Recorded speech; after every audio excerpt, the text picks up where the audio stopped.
স্থানীয় লোকেরা এই গহ্বরটিকে বলেন নরকের দরজা।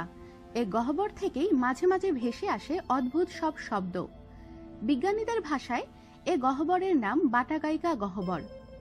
অনেকে গবেষণা করেও ৩০০ ফিট গভীর এই গহ্বরের রহস্য ভেদ করতে পারেননি।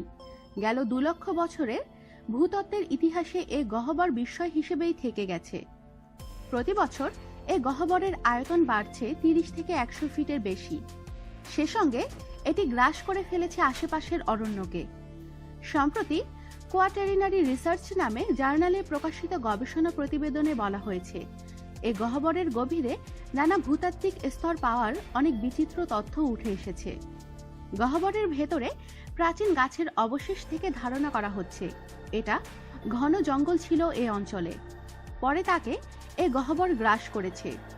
সাসেক্স বিশ্ববিদ্যালয়ের গবেষক জুলিয়ান মর্টন জানিয়েছেন, ভূতাত্ত্বিক ইতিহাসে এমন কোনো গহ্বরের রেকর্ড নেই।